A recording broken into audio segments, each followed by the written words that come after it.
हमारे यहाँ अपने देश का तो इतिहास है कि यहाँ जब किसी पे कोई आरोप लगता है तो वो सबसे पहले इस्तीफा देता है, और जब तक आरोप के बाद से बरी नहीं हो जाए तब तक वो दायित्व नहीं लेते हैं। लाल बहादुर शास्त्री से लेकर के लाल कृष्ण आडवाणी तक,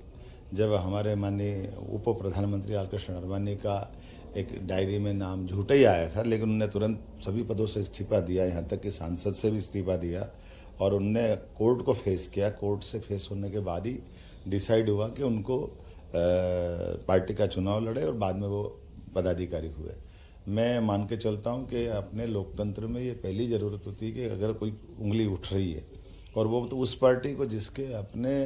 दो दो मंत्री उनके इसी आरोप में बंद है जेल में, आज तक उनको कोर्ट से लगातार प्रयास करने के बाद हाई कोर्ट, सुप्रीम कोर्ट, कहीं से जमानत नहीं मिली। लगभग 21 उनके अलग अलग नेता इसी आरोप में बंद है। और इसी शराब कांड के मामले में जब 9 बार उन पर संबंध गए, और वो कोर्ट में गए, हाई कोर्ट, और हाई कोर्ट में जाने के बाद भी जब हाई कोर्ट ने उनको रिलीफ नहीं दी, तो ऐसे में स्वतः वो इस्तीफा दे करके वो अपने ऊपर लगे आरोप को पहले फेस करते, और अपने को बरी होने के बाद वो अपनी सरकार चलाते। लेकिन मुख्यमंत्री के रूप में जेल में जाना ये बड़ा दुर्भाग्यपूर्ण है, और ये जनता की भावना, लोकतंत्र के लिए, सबके लिए आज तक का कभी ऐसा समय नहीं आया। पद का इतना मोह, पद का इतना लोभ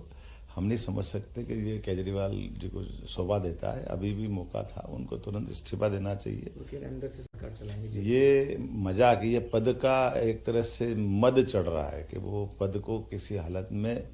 मरे बंदर के बच्चों को बंदरिया चिपका के रखती है, उस तरह का भाव है। मैं समझ सकता हूँ, इससे उनको बाहर आना चाहिए, और लोकतंत्र के लिए अपने आप को जब तक वो बरी न हो जाए सभी प्रकार के न्यायालय से, तब तक उनको इस सब बातों से दूर रहना चाहिए।